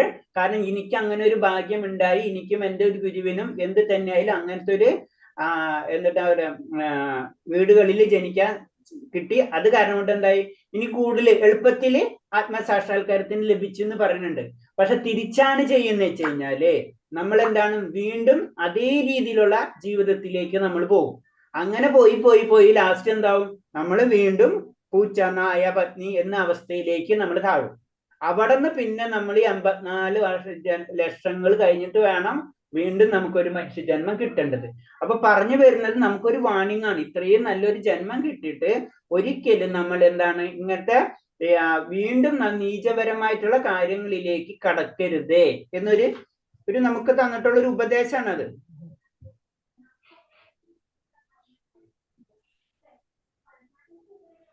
പിന്നെ ഇത് തന്നെ പറയണത് അടുത്ത പോയിന്റ് പറയണത്, ഈ അസുരവർഗത്തോട് കനിവില്ലാത്ത ഈശ്വരൻ എങ്ങനെ സർവദയാലു എന്ന് കരുതുന്നതാണ് വാദം. അപ്പൊ ഭഗവാന്റെ ഇതനുസരിച്ച് എല്ലാവരോടും സ്നേഹമാണ് അല്ലെ. അപ്പൊ ഭഗവാൻ എങ്ങനെയാണ്, ഭഗവാൻ അസുരനോട് സ്നേഹമുണ്ട്, ദേവനോട് സ്നേഹമുണ്ട്. അപ്പൊ എന്തിനാണ് ഭഗവാൻ അസുരികളെ വീണ്ടും വീണ്ടും താഴ്ത്തുന്നത് എന്നൊരു ചോദ്യം ചോദിക്കാം അല്ലെ. ഭഗവാൻ എല്ലാവരോടും സ്നേഹമല്ല. ആദ്യം പറയുന്നതാണ് വേദാന്ത സൂത്രത്തിൽ, വേദം എന്ന് പറയുമ്പോ അറിയാം, വേദാന്ത സൂത്രത്തിൽ അതിനൊരു ഉത്തരം കാണാം. അതായത് ഭാഗവതം എന്ന് പറഞ്ഞ വേദാന്ത സൂത്രം തന്നെയാണ്. വേദാന്ത സൂത്രത്തിന്റെ വ്യാഖ്യാനമാണ് ശരിക്കും പറഞ്ഞു കഴിഞ്ഞാൽ ഭാഗവതം. അപ്പൊ വേദാന്ത സൂത്രത്തിന് അതിന് ഉത്തരം കാണാം. ഭഗവാൻ ആരോടും വിദ്വേഷമില്ല, ഭഗവാന് ആരോടും വിദ്വേഷമില്ല. ആസുര്യഗണങ്ങളെ ജീവിതത്തിന്റെ അധോലോകത്തിൽ പ്രവേശിക്കുന്നത് ഭഗവാന്റെ ഒരു കനിവിന് ഉദാഹരണം മാത്രമാണ്. അതെന്താണ് പറയുന്നത്? കാരണം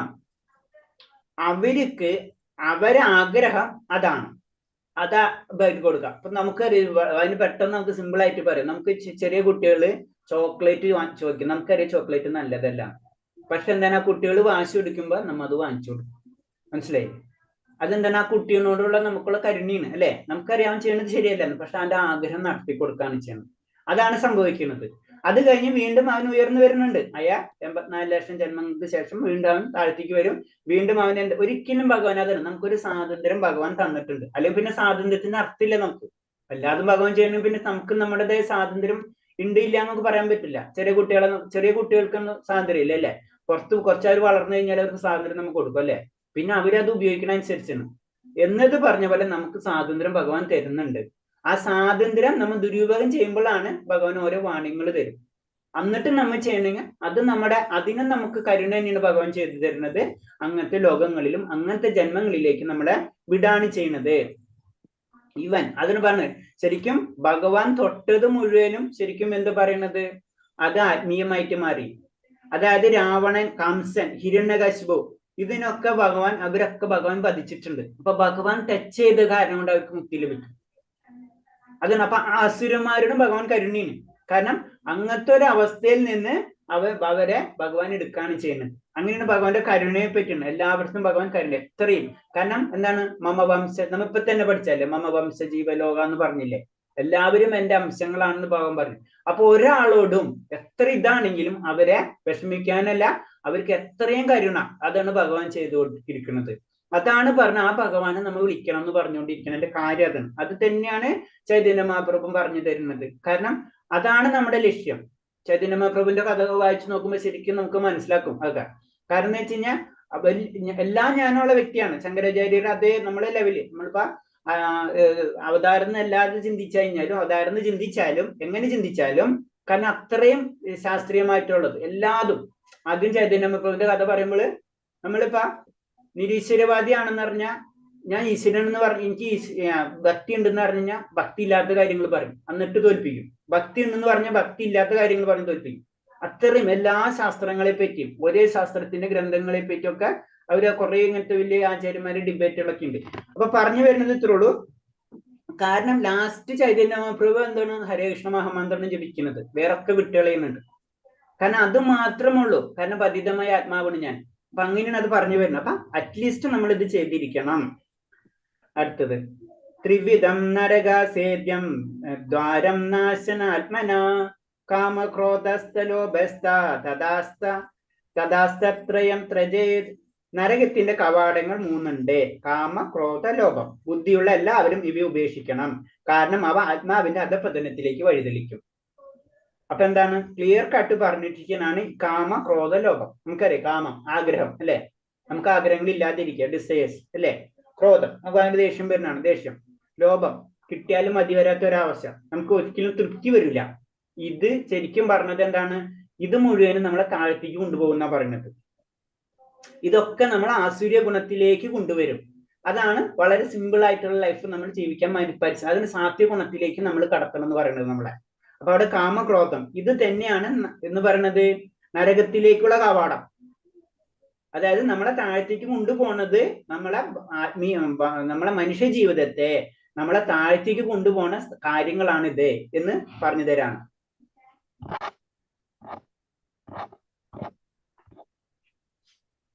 ഏത വിമുക്ത കൗന്ദേയ തമോദാരസ്ത്ര ഭിന്നര ആചര തദാത്മശ്രേയ തദോ യാതി പരാം ഗതി.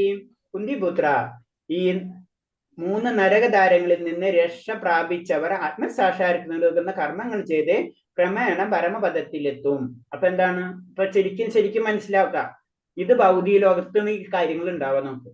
അപ്പൊ മുക്തിപദം കിട്ടിക്കഴിഞ്ഞാൽ ഇതിൽ നിന്ന് രക്ഷപ്പെട്ട് കഴിഞ്ഞാൽ നമ്മൾ കഴിഞ്ഞ ഇതിൽ പഠിച്ച ത്രിഗുണങ്ങൾ പറഞ്ഞു. ഈ ത്രിഗുണങ്ങളിൽ വന്നു കഴിഞ്ഞാൽ ഈ 3 സാധനം ഉണ്ടാവും നമ്മൾക്കില്ലേ, കാമം ക്രോധം ലോഭം ഒക്കെ ഉണ്ടാവും. അതിന് അർത്ഥകർമ്മ കാമ മോക്ഷ എന്ന് പറയുന്നത് ഇത് ഉണ്ടാവും. ഇതിൽ നിന്ന് മോക്ഷത്തിലേക്ക് കടന്ന വ്യക്തികൾ ക്രമേണ പരമപദത്തിലെത്തും. അടുത്ത സ്റ്റെപ്പ്, അതായത് ഭൗതികതയിൽ നിന്ന് വിട്ട്, ഭൗതികതയിൽ ഇതൊക്കെ ഉണ്ടാവും, ഇത് വിടാൻ ശ്രമിക്കണം. അങ്ങനെ വിട്ട് കഴിഞ്ഞാൽ നമ്മൾ എന്താണ് പരമപദത്തിലേക്ക് എത്തും. ഈ 3 കാര്യം നമ്മുടെ ശത്രു ആണെന്ന് നമ്മൾ എപ്പോഴും കരുതലോടെ ഇരിക്കണം എന്നാ പറയുന്നത്. നമ്മൾ അത് കാരണം കൊണ്ടാണ് വൈദിക നിയമം, അതാണ് വൈദിക മതം എന്ന് പറയുന്നത്. അവിടെ എന്താണ് 4 ചതുരാശ്രമങ്ങളും ചതുർവർണ്ണങ്ങളും ഒക്കെ സൃഷ്ടിച്ചത് ബേസിക് ആയിട്ടുള്ള ഇതിന് വേണ്ടിയിട്ടാണ്. ഇതിൽ കൂടെ പതുക്കെ നമ്മൾ എന്താണ് ഉയർന്ന ലെവലിലേക്ക് ഉയരണം. സമൂഹത്തിലെ വ്യത്യസ്ത ജാതി വിഭാഗങ്ങൾക്ക് അനുയോജ്യമായ വ്യത്യസ്ത നിബന്ധനകളുണ്ട്.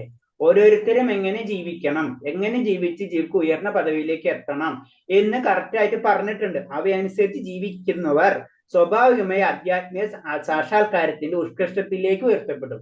അപ്പൊ അതിൽ പറഞ്ഞിട്ടുള്ള കാര്യങ്ങളിലൊക്കെ ചെയ്ത് ജീവിച്ചു കഴിഞ്ഞാൽ നമ്മൾ എന്താണ് നമ്മൾ മുക്താവസ്ഥയിൽ എത്തുമെന്നതിനുള്ള സംശയമില്ല. അപ്പൊ അതിനു വേണ്ടിയാണ് ഈ ചതുരാശ്രമങ്ങളും ചതുർവർണ്ണങ്ങളും ഒക്കെ സൃഷ്ടിക്കപ്പെട്ടിട്ടുള്ളത്. അതിനനുസരിച്ച് ജീവിക്കുക. നമ്മൾ പറഞ്ഞില്ലേ, ഞാൻ ഇന്നലെയും പറഞ്ഞത്. കാരണം ബ്രാഹ്മണ്യം, അതുപോലെ ഗൃഹസ്ഥം, വാനപ്രസ്ഥം, സന്യാസം.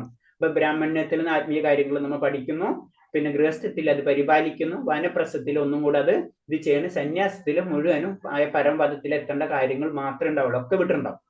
നമ്മളത് പാണ്ഡവരെ ഇതൊക്കെ നമുക്കറിയാം, കഥകളൊക്കെ അതിനെപ്പറ്റി അറിയാം. അപ്പൊ ഇത് പറഞ്ഞു വരുന്നത് വെച്ച് കഴിഞ്ഞാൽ ഇത് നമ്മൾ ചെയ്യണം. ഇത് ചെയ്തിട്ടില്ലെങ്കിൽ വീണ്ടും നമ്മൾ താഴ്ത്തേക്ക് പോകും.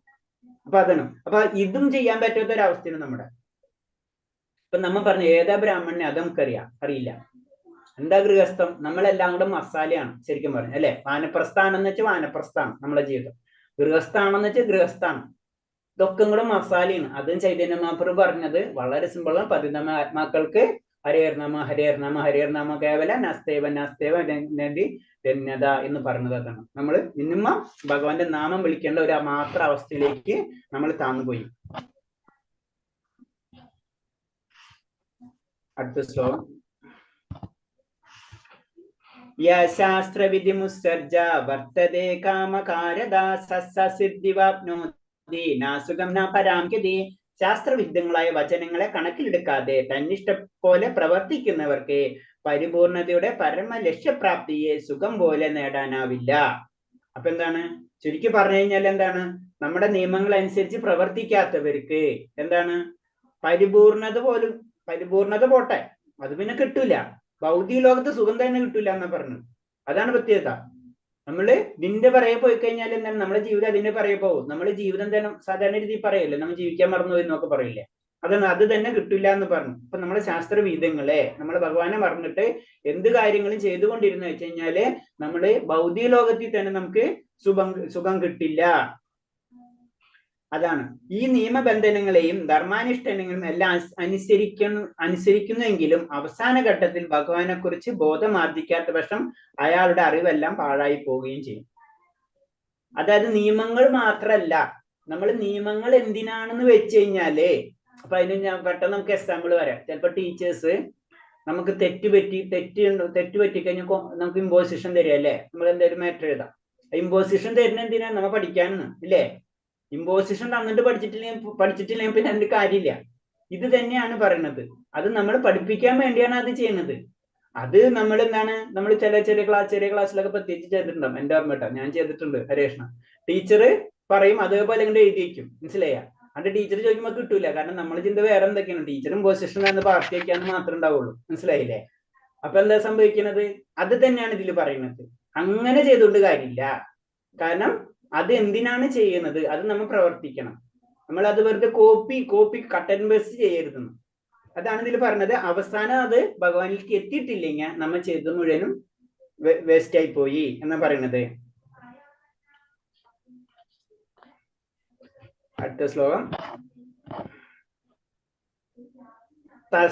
തസ്മാജാസസ്ത പ്രണാമം തേ കാര്യകർമ്മ വ്യവസ്ഥിതോ ജ്ഞാതോ ശാസ്ത്രവിധിജ്ഞോക്തം കർമ്മ കർത്തുമുർഹാസസി. എന്ത് ചെയ്യണം, എന്ത് ചെയ്യാൻ പാടില്ല, എന്ത് ധർമ്മശാസ്ത്രങ്ങളുടെ അടിസ്ഥാനത്തിൽ ഒരാൾ മനസ്സിലാക്കണം എന്ന് ധർമ്മശാസ്ത്ര അടിസ്ഥാനത്തിൽ ഒരാൾ മനസ്സിലാക്കണം. ഈ നിയമ നിബന്ധനകളെ പഠിച്ചതിന് ശേഷം മാത്രമേ പ്രവർത്തിക്കുക. തന്മൂലം ക്രമേണ ഉന്നതി പ്രാപിക്കും. അപ്പൊ എന്താണ് ക്ലിയർ ആയിട്ട് പറഞ്ഞ അത് നമ്മൾ ഗുരു സാധു ശാസ്ത്രത്തിൽ പറഞ്ഞിട്ടുണ്ട് എന്ത് ചെയ്യണം, എന്ത് ചെയ്യാൻ പാടില്ലാത്തത്. അത് നമ്മൾ പഠിച്ച് മനസ്സിലാക്കിയിട്ട് ആ നിയമം അനുസരിച്ച് നമ്മൾ പ്രവർത്തിക്കുക. അങ്ങനെയോ നമുക്ക് ഉന്നതി പ്രാപിക്കാൻ പറ്റുള്ളൂ. ഉന്നതി എന്ന് പറയുമ്പോൾ ആത്മീയതലം. അപ്പൊ അത് കിട്ടണമെങ്കിൽ നമ്മൾ എന്താണ്, നമ്മളെ ശാസ്ത്രങ്ങൾ പഠിക്കണം. ഇപ്പൊ നമ്മൾ പഠിച്ചുകൊണ്ടിരിക്കുന്ന പോലെ തന്നെ അല്ലെ. ഗുരു നമുക്ക് കിട്ടിക്കഴിഞ്ഞു. കാരണം ഗുരുവിൽ കൂടിയാണ് ഈ ശാസ്ത്രങ്ങൾ ഇൻഡയറക്റ്റ് ആയിട്ട്, ഡയറക്റ്റ് അല്ല നമുക്ക് അല്ലെ. നമ്മൾ അറിയാണ്ട് നമുക്ക് ഒരു ഗുരുസ്ഥാനം പ്രഭാസ്വാമി എന്ന് കിട്ടുന്നുണ്ട് ഇപ്പൊ അല്ലെ, ഇൻഡയറക്റ്റ് ആയിട്ട്. അപ്പൊ ഗുരു വന്നു. പിന്നെ സാധുസംഘം, ഇൻഡയറക്റ്റ് നമുക്ക് സാധുസംഘം കിട്ടുന്നുണ്ട് അല്ലെ. അപ്പൊ 3 കാര്യം നമ്മൾ ഫുൾഫിൽ ചെയ്യുന്നുണ്ട്. പക്ഷെ പെർഫെക്റ്റ് ആയിട്ടില്ല, അതിന് കുറെ സമയം പിടിക്കും. അത് പിന്നെ ഒക്കെ നമ്മളിപ്പോ ഒരു എന്താ പറയാ വെർച്വൽ ആണ്. അതിൽ നിന്ന് നമ്മൾ ഫിസിക്കലിലേക്ക് കണക്ട് ചെയ്യണം. അത് സമയം പിടിക്കും. അപ്പൊ ഇത് ഇങ്ങനെ ചെയ്യുമ്പോഴാണ് നമ്മൾ എന്താണ് ഉന്നത പ്രാപ്തി നമുക്ക് ലഭിക്കുള്ളൂ എന്നാ പറയുന്നത്.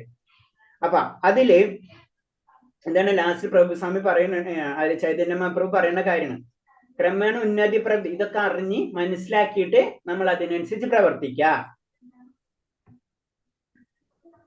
ശ്രീ ചൈതന്യ പ്രഭു ഈ പ്രക്രിയ ഈ ധർമ്മശാസ്ത്രത്തിന്റെ അടിസ്ഥാനത്തിൽ നമ്മൾ എന്ത് പ്രവർത്തിക്കണം എന്ന് ചൈതന്യ പ്രഭു ഈ പ്രക്രിയ അത്യന്തം ലളിതമാക്കിയിട്ടുണ്ട്. നമ്മള് മുഴുവനും ഈ മഹാഭാരതവും ഭാഗവതവും രാമായണവും പുരാണവും ഇതൊക്കെ വായിച്ച് അതിൽ നിന്ന് എടുത്ത് നമ്മൾ പഠിക്കേണ്ട അവസ്ഥയല്ല. ശരിക്കും അതൊക്കെ പഠിക്കണം. പക്ഷെ നമുക്ക് അതിന് പഠിക്കാനുള്ള ഈ കലിയുഗത്തിൽ അത് നടക്കില്ല. കലിയുഗത്തിലെ കാര്യങ്ങൾ ശരിക്കും ഭാഗവതത്തിൽ എഴുതുന്നുണ്ട്. കലിയുഗത്തിൽ ഒരു വ്യക്തിയുടെ സ്വഭാവം എന്തായിരിക്കും അല്ലെ, നമുക്ക് ഓർമ്മശക്തി ഉണ്ടാവില്ല. നമുക്ക് എന്താണ്, നമുക്ക് ആയുസില്ല അല്ലെ, കുറവാണ്. ഓർമ്മശക്തി ഉണ്ടായിരിക്കില്ല. ആഗ്രഹങ്ങൾ മാത്രമേ ഉണ്ടാവുള്ളൂ. മന്ദബുദ്ധി എന്നാണ് പറയുന്നത്. ബുദ്ധി കുറവായിരിക്കും എന്നാണ് പറയുന്നത്. ഇതൊക്കെ മനസ്സിലാക്കാനുള്ള ഗ്രാഹ്യം നമുക്ക് ഉണ്ടാവില്ല. അപ്പൊ അതാണ് ചൈതന്യ മഹാപ്രഭു പറയുന്നത്. ഹരേ കൃഷ്ണ കൃഷ്ണ കൃഷ്ണ ഹരേ ഹരേ, ഹരേ രാമ രാമ രാമ ഹരേ ഹരേ എന്ന മഹാമന്ത്രം ജപിക്കാനും ഭഗവത് സേവനത്തിൽ ഭക്തിപൂർവം ഏർപ്പെടാനും ഭഗവത് പ്രസാദം ഭക്ഷിക്കാനുമാണ് അദ്ദേഹം ജനങ്ങളോട് ഉപദേശിച്ചത്. ഏറ്റവും സിമ്പിൾ ആയിട്ടുള്ള കാര്യം ഇത്രയെങ്കിലും നമ്മൾ ചെയ്യാം. പ്രസാദം നമ്മൾ എന്തായാലും കഴിക്കും, ഭക്ഷണം കഴിക്കും. അത് ഭഗവാനെ സമർപ്പിച്ചിട്ട്, ഭഗവത് പ്രസാദം എന്ത് തന്നെയാണെങ്കിലും ഭഗവാനെ സമർപ്പിക്കാനുള്ള ഒരു അവബോധം നമ്മളിൽ ഉണ്ടാക്കിയെടുക്കാം. 1. 2 എന്ന് പറയുന്നത് എന്താണ്, ഭഗവാനെ ഭക്തിയുത സേവനങ്ങൾ ചെയ്യാം. നമ്മൾ പൂജകൾ സാധാരണ പറഞ്ഞു കഴിഞ്ഞാൽ അതെന്താണ്, ഭഗവാനായിട്ട് അടുപ്പിക്കുന്ന കാര്യമാണ്. പിന്നെ വാക്ക്, അത് എന്ന് പറഞ്ഞത് ഭഗവാൻ തന്നെയാണ്, അത് നമ്മൾ ഉച്ചരിക്കുക.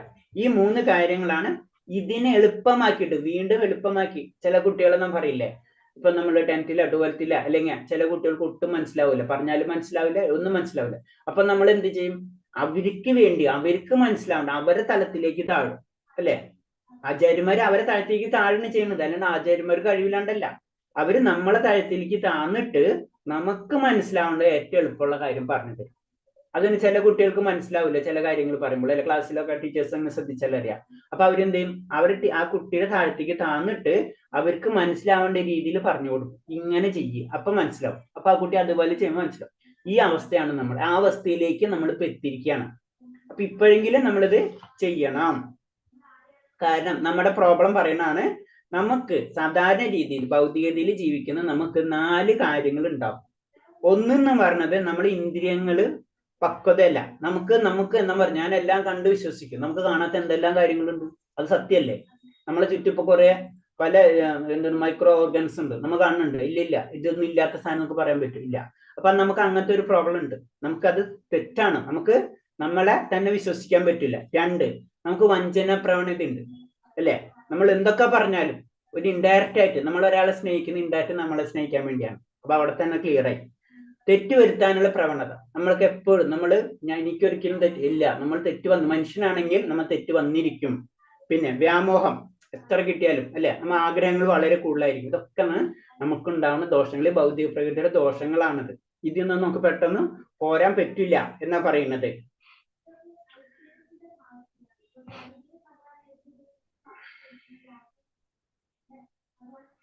പിന്നെ നമ്മൾ എന്താ പറയുന്നത്, ഭഗവാനെ കുറിച്ച് കൊടുത്ത് പറയുന്നത്, നമ്മൾ ഭഗവാനെ കുറിച്ചുള്ള ജ്ഞാനത്തിലേക്കുള്ള വഴി തുറന്നു കിട്ടണമെങ്കിൽ, ഭഗവാനിലേക്കുള്ള ആ വഴി തുറന്നു കിട്ടണമെങ്കിൽ ഒരാൾ സത്വഗുണത്തിലോളമെങ്കിലും ഉയരണം.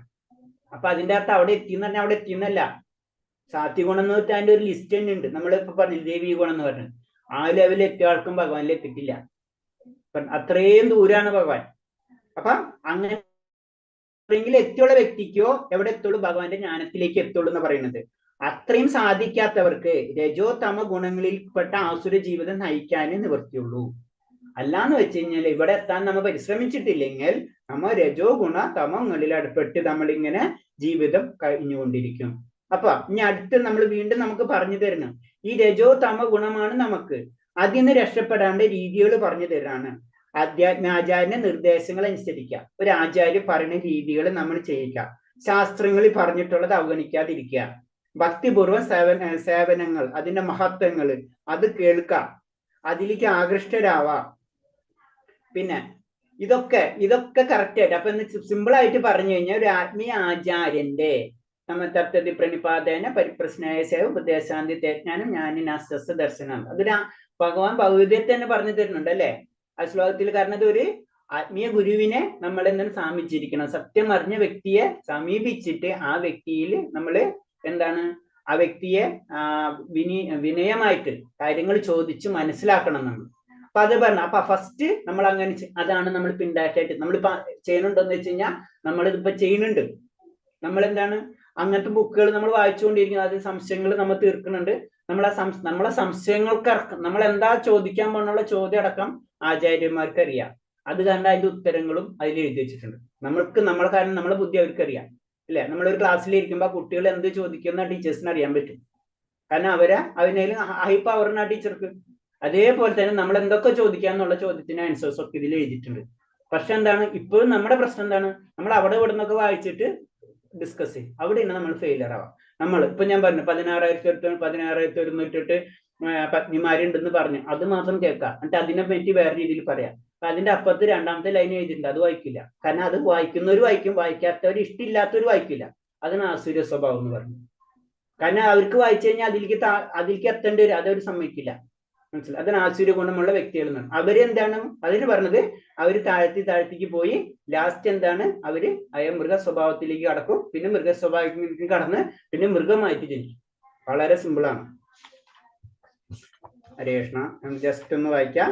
13 തൊട്ട് തുടങ്ങിയത് നമ്മള് അതിൽ ആദ്യം ആസുര സ്വഭാവികളെ കുറെ സ്വഭാവങ്ങൾ പറയുന്നുണ്ട്. അത് കഴിഞ്ഞിട്ട് അതിൽ പറയുന്നതുണ്ട്, എനിക്ക് ശത്രുക്കളെ ഞാൻ വധിക്കും, എനിക്ക് ധനമുണ്ട്, അതൊക്കെ ഞാൻ വീണ്ടും ധനം കൂട്ടിക്കൊണ്ടിരിക്കും, ഇങ്ങനത്തെ കാര്യങ്ങൾ പറഞ്ഞു. അവർക്ക് ഒരിക്കലും ചിന്തിക്കണില്ല നമുക്ക് ഇതൊക്കെ കിട്ടിയതെന്ന് വെച്ച് കഴിഞ്ഞാൽ കർമ്മ നിയമങ്ങളാണ്. നമ്മൾ പറഞ്ഞത് സൗന്ദര്യം, സമ്പത്ത്, വിദ്യാഭ്യാസം, ഉന്നത കുലങ്ങളിൽ കുലം, ഇതൊക്കെ നമ്മുടെ കർമ്മത്തിന്റെ ഫലമായിട്ടാണ് നമുക്ക് ലഭിക്കുന്നത് എന്നാ പറയുന്നത്. പിന്നെ ഈ അസുര സ്വഭാവങ്ങളെ തന്നെ കുറെ സ്വഭാവങ്ങൾ വീണ്ടും പറഞ്ഞുകൊണ്ടിരിക്കുന്നതാണ്. ദുരഭിമാനം, മിഥ്യാഹങ്കാരം, ബലം, ഗർവം, ഇതൊക്കെ അവർക്ക് ഉണ്ടാവുന്നതാണ്. ഇവരെന്താണ് ഇങ്ങനെ വരുമ്പോൾ അവരെന്താണ് ഭഗവാൻ പറഞ്ഞ അവരെ ഞാൻ വീണ്ടും ആയ അസുര യോനികളിൽ തന്നെ വീണ്ടും ഞാൻ ജനിപ്പിക്കുന്നു എന്നാ പറയുന്നത്. അങ്ങനെ അവര് വീണ്ടും അങ്ങനെ പോകുന്നത് കൊണ്ട് അവരൊരിക്കലും എൻ്റെ അടുത്തേക്ക് എത്തില്ല. അത്രയും താഴ്ന്ന. അപ്പൊ എന്താണ്, വീണ്ടും 84 ലക്ഷം ജന്മങ്ങൾ കഴിയണം, വീണ്ടും മനുഷ്യ ജന്മത്തിലേക്ക് വരും, വീണ്ടും ഇവർ ചെയ്യും, വീണ്ടും താഴ്ത്തിക്ക് പോകും. ഇങ്ങനെ കറങ്ങിക്കൊണ്ടിരിക്കും. എൻ്റെ അടുത്തേക്ക് വരാനുള്ള സാധ്യത വളരെ കുറവാണ്. നമ്മളെ സംബന്ധിച്ച് പറയുന്നതാണ് 3 കാര്യമാണ് ഈ നരകത്തിലേക്ക്, നമ്മൾ ഈ ആസുര ഗുണങ്ങളിലേക്ക് നയിക്കുന്നത്. അതാണ് കാമ, ക്രോധ, ലോഭം. ഇത് ഭൗതികത്തിന്റെ ത്രിഗുണങ്ങളിൽ തന്നെ പെട്ടതാണ്.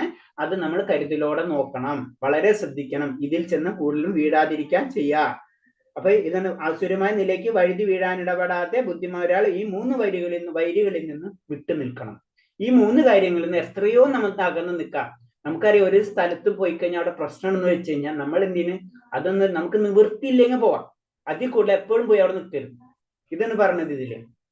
പിന്നെന്താണ്, ഇങ്ങനെ ഈ 3 ഗുണങ്ങളിൽ നിന്ന്, അല്ലെങ്കിൽ ഗുണമല്ല, ഈ 3 കവാടങ്ങൾ അല്ലെ, ഇതിൽ നിന്ന് രക്ഷപ്പെട്ട വ്യക്തിയാണ് ശരിക്കും എന്താണ് പരമപദത്തിലേക്ക് എത്താ എന്ന് പറയുന്നത്.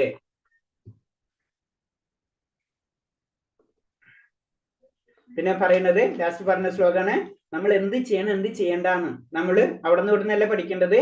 ധർമ്മശാസ്ത്രത്തിൽ നമ്മുടെ ശാസ്ത്രങ്ങളിൽ പറഞ്ഞിട്ടുണ്ട്, അതനുസരിച്ച് പഠിച്ചതിന് ശേഷം പ്രവർത്തിക്കുക. അപ്പൊ അതിന് പറഞ്ഞാണ് നമ്മൾ പറഞ്ഞ ചൈതന്യ മഹാപ്രഭു പറഞ്ഞത്, അത് പഠിച്ച് മനസ്സിലാക്കേണ്ട അവസ്ഥ ഒന്നുമില്ല നമ്മളെ. കാരണം അത്രയും പതിതമായ ആത്മാക്കളായി മാറിക്കഴിഞ്ഞു നമ്മൾ. അത്രയും കലിയുഗം ഓരോ ദിവസം കൂടി പ്രശ്നമായിക്കൊണ്ടിരിക്കുന്ന ആചാര്യന്മാർക്ക് അറിയാം. അപ്പൊ അത് കാരണം പറഞ്ഞാൽ അറ്റ്ലീസ്റ്റ് നമ്മൾ 3 കാര്യമാണ് പറഞ്ഞത്. ഭഗവാന്റെ നാമം ജപിക്കുക, ഭഗവാന്റെ പ്രസാദം സ്വീകരിക്കാൻ ശ്രമിക്കുക, ഭഗവാനെ ആരാധിക്കുക. സിമ്പിൾ കാര്യം. അത്രയെങ്കിലും നമ്മൾ ചെയ്യണം. അങ്ങനെ ചെയ്യുമ്പോഴാണ് നമ്മൾ, അപ്പൊ അതിനു വേണ്ടി ആത്മീയ ആചാര്യനെ സമീപിക്കുക, ആത്മീയ ആചാര്യന്റെ നിർദ്ദേശങ്ങൾ ഉൾക്കൊള്ള, അതനുസരിച്ച് ജീവിതം അല്ലെങ്കിൽ നമ്മളെ ദിവസം അതിനനുസരിച്ച് ചിട്ടപ്പെടുത്താം.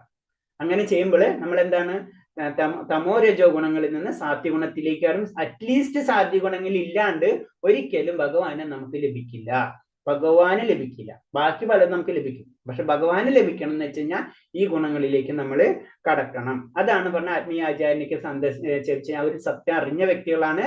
അവർക്ക് നമുക്ക് പറഞ്ഞു തരാൻ പറ്റും. അതേപോലെ നമ്മൾ ജീവിതം കൊണ്ടു നടക്കാം. അതുകൊണ്ട് നമുക്ക് ലാസ്റ്റ് പറഞ്ഞ പോലെ തന്നെ സ്വല്പം അഭ്യസ്യത്രായതോ മഹത്വഭയം. ഭഗവാനെ കിട്ടിയില്ലെങ്കിലും അല്ലാതും കുറെ നമ്മൾ ചെയ്തിട്ടുള്ള എന്ന് പറയില്ല, അത്രയും വലിയ നമുക്കറിയില്ല ഏതൊക്കെ എത്ര വലിയ കാര്യങ്ങളൊക്കെ ആയിരിക്കും നമ്മൾ ചെയ്തു വെച്ചിട്ടുള്ളത്. അതൊക്കെ മാറിപ്പോകാനുള്ള സാധ്യതയുണ്ട്. അതായത് നമ്മളെ ജന്മം കുറച്ചും കൂടെ പ്യൂരിറ്റി കിട്ടും. ഇതിൽ പറയുന്നുണ്ട്, നമ്മൾ ഈ ജന്മം എന്ന് തന്നെ പറഞ്ഞത് അടുത്ത ജന്മത്തിലേക്കുള്ള വഴികാട്ടിയാണ്. അപ്പൊ ഈ ജന്മത്തില് നമ്മൾ ഇങ്ങനെ ചെയ്യുമ്പോൾ നമ്മൾ എന്താണ്, നമ്മളുള്ള കർമ്മബലങ്ങൾ കുറയും. കർമ്മബലങ്ങൾ ഭസ്മീകരിക്കാനുള്ള ശക്തിയാണ് ഭഗവാന്റെ നാമത്തിൽ എന്ന് പറയുന്നത്. അപ്പൊ അത് നമ്മൾ ചെയ്യണം. ഹരേ കൃഷ്ണ. ഹരേ കൃഷ്ണ പ്രഭുജി. ഹരേ കൃഷ്ണ പ്രഭുജി. ഹരേ കൃഷ്ണ. ഈ മുജ്ജന്മ സുഹൃത്ത് കർമ്മഫലം എന്ന് പറയുന്നില്ലേ, നമ്മള് ശിശുപാലന്റെ